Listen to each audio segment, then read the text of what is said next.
PSSI mencopot Patrick Kluivert sebagai pelatih timnas. Lalu selanjutnya pelatih seperti apa yang pantas menggantikan Kluivert menangani Garuda? Kita akan bahas bersama pengamat sepak bola Tommy Welly dan juga mantan pemain timnas yang juga pernah melatih timnas Indonesia, Aji Santoso. Selamat malam, Bung Toel. Malam, Friska. Coach Aji, sehat juga ya? Selamat malam. Sehat malam, Mbak Friska, Bung Toel. Malam, Gus Aji. Malam, terima kasih sudah hadir, Bung Toel. Ya. Kalau keputusan untuk mengganti Kluivert, ini sudah tepat atau enggak sih setelah evaluasi Piala Dunia yang gagal kita masuk kualifikasinya? Tidak ada pilihan. Karena? Kenapa nggak ada pilihan? Karena situasinya yang nggak kondusif. Artinya tekanan publik yang membuat itu? Tekanan netizen, saya nggak yakin itu publik itu keseluruhan publik bola gitu. Jadi saya lebih memilih kalimat tekanan netizen. Kenapa Bung Toel membacanya tekanan netizen bukan tekanan publik secara umum? Oke lah publik ada, tapi saya lebih lihat tekanan netizen. Kenapa? Karena persoalannya sejak dia hadir itu kan selalu dalam apa namanya? Dalam bayang-bayang, dalam perbandingan dengan pelatih sebelumnya. Sinteyong. Siapapun pelatih yang menangani timnas Indonesia, kalau kondisinya seperti ini akan sulit.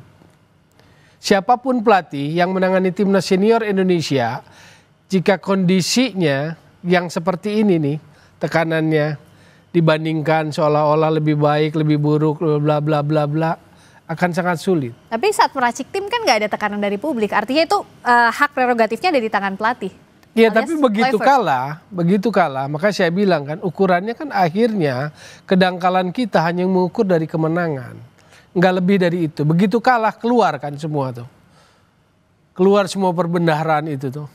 Karena mungkin harapannya besar. Contoh kami lebih ikhlas gagal dengan yang lama gitu kan.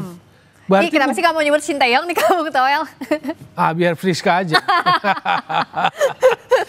Artinya kan orang seolah kalau kalimat itu yang diungkapkan berarti kan publik lebih cinta pelatih itu ketimbang timnas Indonesia logikanya.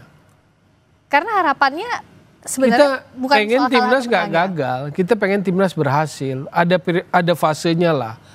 Dan itu terjadi di semua level, di semua negara juga pergantian pelatih normal.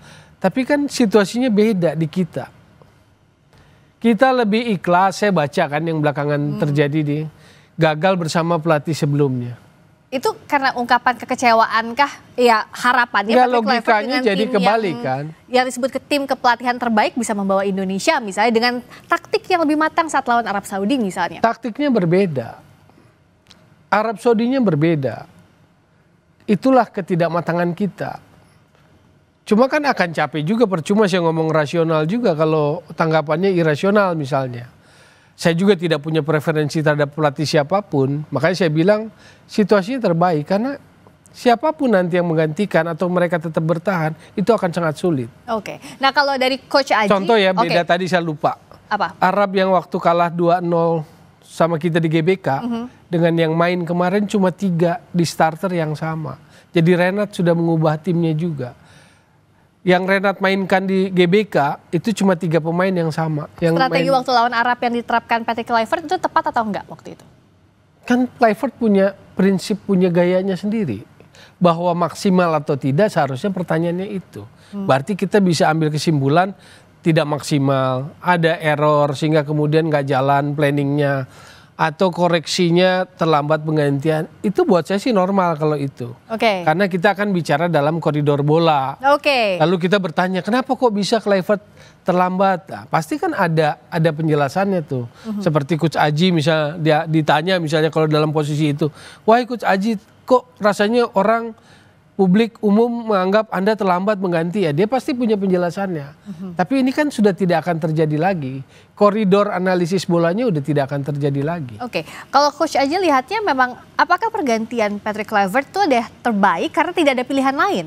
Ada tekanan publik atau tekanan netizen yang Coach aja lihat juga atau gimana?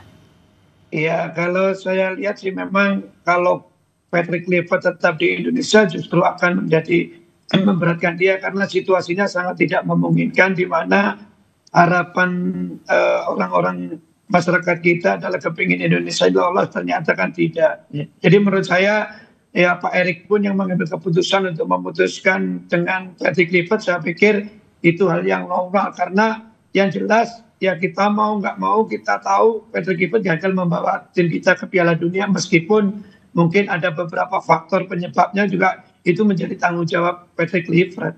Ya, kalau Coach Aji lihatnya artinya apakah saat publik kecewa waktu kemarin kalah tidak masuk kualifikasi Piala Dunia, apakah semata-mata fans timnas kita tidak siap kalah atau ada harapan yang lebih sebenarnya untuk Patrick Kluivert, Coach? Iya, kalau menurut saya kalau melihat dari luar ya pasti kekecewaan masyarakat karena tidak lolos sih, karena kan cita-citanya masyarakat Indonesia dengan tinggal 180 menit kita bisa lolos ke Piala Dunia akhirnya kan gagal. Itu yang menjadi utamanya di situ gitu loh.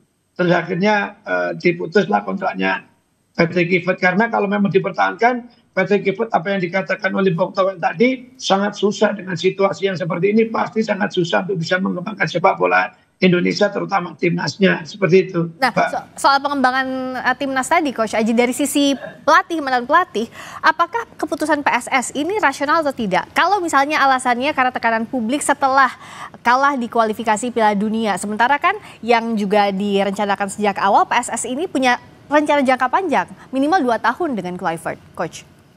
Ya, tentunya yang pertama pasti diputus kontrak Patrick Kluivert karena pasti gagal membawa ke Piala Dunia. Ya kan, meskipun ada kontrak jangka panjang akhirnya itu tidak terjadi karena tidak bisa membawa tim kita lolos ke Piala Dunia. Saya yakin faktor utamanya masalah di situ gitu. Nah, ini kalau tetap dipertahankan justru nanti akan menjadi bumerang. Mereka ngelatih tidak tenang. Dari PSSI sendiri juga akan banyak serangan dari apa yang dikatakan Bung Toel tadi, netizen yang pasti akan menggempur habis-habisan baik Patrick Kluivert maupun pengurus PSSI. Ini sepertinya yang dihindari sama pengurus juga seperti itu. Artinya kalau Bung Toel juga lihat meskipun awalnya jangkanya minimal lah sampai 2027, keputusan untuk mengganti Kluivert tidak ada pilihan lain. Tidak ada pilihan lain. Situasinya sulit. Kalau situasinya nggak berubah dari seperti sekarang, siapapun akan sulit. Siapapun akan sulit. Ini akan jadi presiden kalau kita bicara sepak bola dalam jangka yang panjang. Pelatih yang gagal akan selalu dihantui sebuah ancaman pecat. Pelatih nggak takut pemecatan karena itu tanggung jawab. Ekspektasi publik juga nggak apa-apa, biarin. Poin saya kan bukan soal ekspektasi. Harapan itu normal. Semua berharap kita Piala Dunia normal. Tapi kan persoalannya kita nggak tahu ukuran sepak bola kadang. Hanya tahu harapan aja, tapi ukuran sepak bola kita nggak tahu. Kalau dari ukuran sepak bola selama Kluivert memegang timnas Indonesia, progres apa yang Bung Toel lihat? Progresnya cara bermain, cara pandang. Makanya kan ketika begitu pilihan pemain, kan saya sampaikan berkali-kali supaya rasional bola kita jalan, cara pandangnya beda terhadap tim. Contoh, Ricky Kambuaya yang di era sebelumnya cadangan, kalau istilah di 8 bola cadangan mati lah gitu. Cuma duduk di cadangan, main dia sekarang. Dan kualitasnya ada. Persoalan katakanlah kita bisa mengkritisi nggak maksimal, ya memang enak kalau ngomong. Tapi buat pemain yang laksanain ya mungkin ronde 4 itu berat. Tapi Ricky Kambuaya jelas di satu titik punya potensi. Dia mampu bermain di posisi itu. Lalu misalnya Beckham yang nggak pernah di league, sebetulnya kan punya kemampuan. Itu yang saya lihat cara pandang. Contoh Asnawi gitu loh. Cuma kan Asnawi kan dipilih di era sebelumnya, ini kan enggak. Itu cara pandang yang berbeda terhadap pemain gitu loh. Kita nggak bicara soal jelek, bagus, bukan. Kalau yang sebelumnya itu senang yang lebih fisikal. Fisikal tuh bukan stamina. Fisikal tuh yang mainnya dengan fisik. Tapi ini tim kepelatihan Belanda ini senang yang teknikal. Gitu loh. Untuk progres butuh waktu untuk melihatnya. Sampai pemain itu paham, kan begitu. Cuman kan kelihatan sebetulnya bagaimana contoh ketika menaruh Verdong jadi gelandang bertahan. Menurut saya sih nggak banyak pelatih atau kita sendiri yang menyangka akan memainkan itu. Tapi menurut saya itu sebuah opsi-opsi atau value-value yang ditambahkan kepada tim. Karena Dinjam juga main bagus sebagai bek kiri. Intensitasnya kuat gitu loh. Jadi, nah misalnya persoalan Miliano bagus gitu loh. Siapa si Yakob juga bagus. Tapi ketika Yakob dan Miliano itu harus bermain seperti apa? Tapi analisis kita kan cuma bilang, Yakob kan winger, kenapa ditaruh jadi back gitu loh. Nah, dalam level sepak bola ini kan bukan sesuatu yang salah atau haram gitu Menurut loh. Anda itu ya sah-sah saja? Normal aja, kayak Ivan Perisic bisa main winger, bisa main fullback juga gitu yang Kroasia. Banyak yang menganggap juga waktu laga lawan Arab itu coba-coba yang di laga krusial dan tidak perlu dilakukan. Kan gini loh, di level itu nggak mungkin coba-coba. Karena ini kan krusial. Kita bilangnya hidup mati, partai final, 2 partai final. Nggak mungkin pelatih itu coba-coba atau eksperimen. Maka kalimat coba-coba dan eksperimen itu saya anggap framing yang terjadi di media sosial. Kenapa terjadi framing? Karena ada sentimen masa lalu. Dan itu yang memberatkan, situasi paling berat siapapun saat ini. Kalau Coach Aji lihatnya apakah memang yang memberatkan ada sentimen masa lalu, ada pengaruh mantan yang masih membebani Patrick Kluivert, atau ya semata-mata publik melihat harapannya Coach Patrick sejak datang kan begitu Patrick Kluivert. Nah, tapi kalau misalnya sudah dikasih pemain satu pack, juga satu tim kepelatihan sesuai dengan keinginan pelatih, pemain-pemain juga naturalisasi baru dipercayakan kepada Coach Patrick, masih adakah sentimen masa lalu menurut Coach Aji? Ya, ini timbul cuma satu, Pak Weda. Ini timbul karena Patrick Kluivert tidak mampu membawa timnas kita ke Piala Dunia, akhirnya dibanding-bandingkan seperti itu. Kalau saya tangkap dari penyampaian dari Bung Toel tadi, seperti Ricky Kambuaya, Beckham, itu memang Kluivert bisa menaikkan kualitas pemain secara pemain individu, gitu loh. Nah, ini masyarakat yang mungkin tidak mau melihat seperti itu, kepikirnya mereka secara keseluruhan bahwa lolos. Gitu. Terus berikutnya, apa yang disampaikan Bung Toel tadi sama dengan pemikiran saya ketika melawan Arab Saudi. Banyak orang yang mengatakan bahwa ini coba-coba, itu keliru, nggak mungkin. Coach Aji melihat itu tidak mungkin coba-coba. Tidak mungkin, itu memang menurut Patrick Kluivert waktu itu pemain-pemain itulah dalam persiapan yang penampilannya terbaik. Karena apa?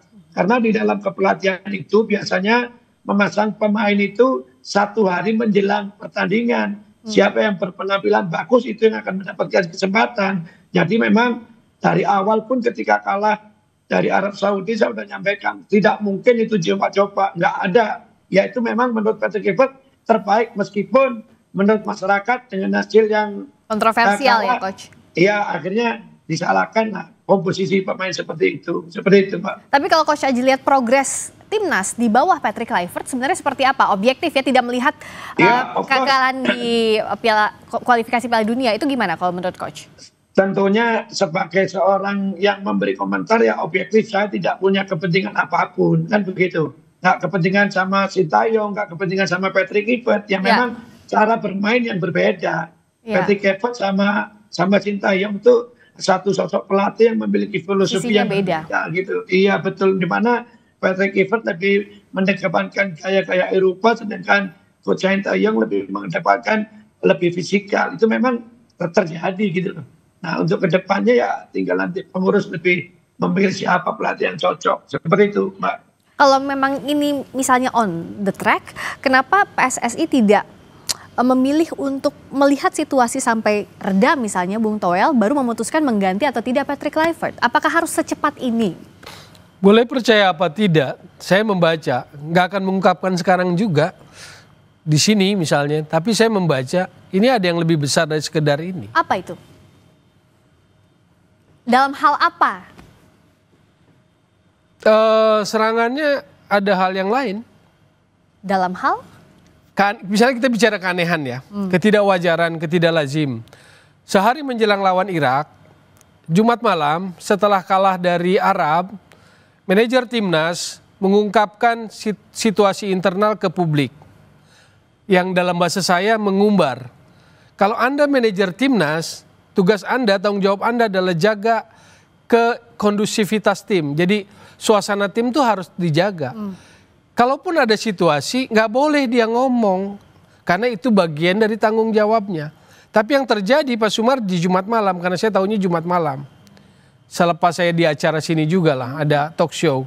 Saya baca dia mengungkapkan ke media bahwa ada situasi perdebatan, ada situasi apa, dia mempertanyakan line up, dia punya preferensi soal 3 back. Itu buat saya aneh. Kenapa menurut Bung Toel itu aneh dari sisi manajer? Yang pertama, dari segi etika, Anda manajer tim, Anda nggak boleh. Peperangan sedang terjadi. Peperangan kemarin di Jeddah itu 2 pertandingan, pertempuran dengan Arab, pertempuran dengan Irak. Pertempuran dengan Arab kalah 2-3. Peperangannya belum selesai, masih ada 1 pertandingan lagi. Jadi masih dalam situasi perang. Anda nggak bisa sebagai manajer timnas mengatakan itu gitu loh ke publik. Saya masih belum bisa menangkap karena masih di spill tipis-tipis sama Bung Noel. Iya, kan spill tipis-tipis. Tapi saya sudah membaca. Apa yang dibaca usai jeda di Sapa Indonesia Malam. Jadi yang disebut keanehan tadi, arahnya kemana? Kan kalau ada pergerakan pasti ada jalan yang dituju. Satu, buat saya nggak etis atau nggak wise manajer timnas mengatakan seperti itu. Maka di situasi sekarang Patrick Kluivert sudah mengakhiri kerjasama kan ya, bahasanya kan. Menurut saya sih ini juga harus ada evaluasi, harus ada komite etik. Kalau secara organisasi ya, komite etik turunlah. Tanya apa maksudnya manajer mengatakan itu. Itu satu. BTN, karena manajer timnas, ketua BTN orang yang sama dan juga exco. Kedua, dengan ngomong seperti itu menurut saya sih, ini petanya jadi kelihatan gitu loh. Walaupun saya bilang tadi, ini bacaan saya dan saya masih sedang merangkai, tapi jadi sesuatu yang tidak lazim, aneh gitu loh. Ada bara di petinggi? Sangat mungkin. Tapi sudahkah ini terselesaikan dengan pemecatan Patrick Kluivert atau pengakhiran kerjasama Patrick Kluivert atau tidak serta-merta? Tidak serta-merta. Karena kalau kita lihat rangkaian kejadiannya setelah itu, kan ada yang bicara, yang merasa dapat informasi orang dalam, atau nggak usah itulah ya, Andre Rosiade lah kan merasa dapat informasi dari Ordal, satu tentang akan vote kan gitu, lalu akan apa lagi, balik ke pelatih lama gitu loh. Apa yang dibaca? Dibaca oleh saya, STY itu cuma isu buat ngebensin aja. Yang sebenarnya dituju apa? Supaya ekskalasi kegagalan ini makin tinggi kan. Agar yang eskalasi kegagalan Piala Dunia ini makin tinggi. Yang disasar tidak hanya pelatih saja? Ya pelatih kan udah selesai. Gampang aja kan mencat pelatih. Tapi federasi juga dievaluasi, itu yang akan disasar oleh sekelompok orang. Nah itulah, makanya kan. Apakah kita punya ukuran-ukuran sepak bola yang normal? Sebetulnya ukuran normal tuh gini loh. Saya nggak mengecilkan kesalahan-kesalahan yang disebut lah. Yang ada orang telat ganti pemain, salah susunan, enggak. Silahkan lah itu. Cuman artinya kalau orang bola kan ukurannya harus ajak gitu loh. Saya nggak punya preferensi kepada siapapun pelatih. Tapi misalnya gini, yang lolosin ke ronde 4 siapa? Tapi kan orang selalu ditarik-tarik ke belakang toh. Karena itu yang saya sebut sebagai sentimen masa lalu. Itu kan suka nggak suka membebani. Kapan membebani? Begitu kalah langsung membebani. Kalah di Australia membebani. Padahal Kluivert kasih 2 kemenangan yang langsung membuat harapan dan peluang rakyat Indonesia untuk tetap Piala Dunia kan terjaga. Waktu menang dari Bahrain dan Cina. Kan gitu kan. Jadi belum ada pelatih siapapun yang ada di babak ini. Lalu apakah dia harus menanggung dosanya? Iya, akhirnya karena tekanan publik ya sudah gitu kan. Cuma itu akan jadi presiden buruk. Berarti siapapun pelatih yang akan menukangi tim nasional Indonesia kalau gagal, pecat. So siapa yang bisa gantiin Patrick Kluivert, Coach Aji dengan kondisi seperti ini? Itu ada yang namanya direktur teknik. Dia akan juga membaca bagaimana peta kekuatan sepak bola di Indonesia, cara bermain seperti apa. Ya tentunya pengurus-pengurus PSSI pasti akan berdiskusi dengan direktur teknik tersebut gitu. Juga alangkah baiknya memang direktur teknik itu juga bicara-bicara dengan mantan-mantan pemain sepak bola nasional yang senior-senior, bagaimana ke depan, kira-kira pelatih yang seperti apa yang akan dipanggil. Tentunya itu harus menjadikan salah satu referensi gitu. Jadi kalau saya dikatakan siapa, ya nanti pasti manajemen pengurus PSSI akan berbicara sama direktur teknik itu. Kalau Coach Aji nggak akan lagi ya, karena udah pernah ya, Coach. Kalau Bung Toel, siapa yang bisa dengan kondisi seperti ini? Anda kan, kalau yang saya baca tadi, kalau bacaannya Bung Toel, ada hal politis di balik pergantian Patrick Kluivert atau bahkan di tubuh federasi. Nah, dengan kondisi seperti ini, siapa pelatih yang bisa menggantikan?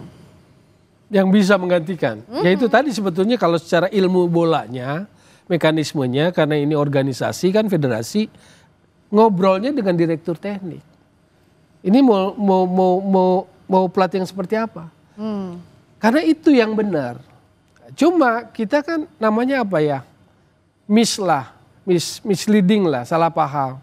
Sehingga dalam percakapan seperti ini misalnya, banyak ya seperti Mbak Friska atau host itu kan nanya, ini bakal 3 apa 4? Itu kan membingungkan sebetulnya dari sisi sepak bola, pertanyaan seperti itu. Aku nggak nanya itu loh, aku nanya siapa kira-kira. Misalnya saya kasih contoh, karena itu tadi sebetulnya kalau ngobrolnya dengan direktur teknik, dia bilang tugas dia itu kan mengassessment sepak bola kita. Iya. Makanya Coach Aji bilang tadi ngobrol lah, yaitu mengassessment. Nah karena gini Bung Toel, supaya tahu karakter sepak bola Indonesia, maka akan bisa menemukan pelatih yang cocok. Nah itulah kenapa Dirteknya juga kan semuanya satu paket tuh dari Belanda sampai ke pencari bakatnya pun dari Belanda sih. Nah, sekarang coachnya udah nggak ada nih, udah berhenti. Sebetulnya itu yang saya lihat, struktur kepelatihannya coba dibangun begitu. Iya kan, dari tapi direktur dengan teknik gagal sampai ke bawah. Piala Dunia, kemarahan luar biasa, ya kecewa marah sih nggak apa-apa, normal. Akhirnya kan memang ini udah nggak bisa lagi tuh struktur yang kemarin disebut itu, yang Belanda itu. Akhirnya akan rombak dong. Siapa yang kira-kira bisa apa, atau dari negara mana lah? Kita kan tahu ada nama Jesus Casas misalnya, Spanyol, itu cocok atau enggak?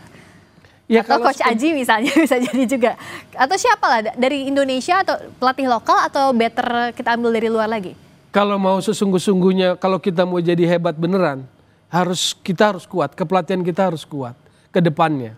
Jepang di awal-awal liganya itu komposisinya misalnya dia 18 ya. J-League One-nya itu 12 asing, 6 lokal.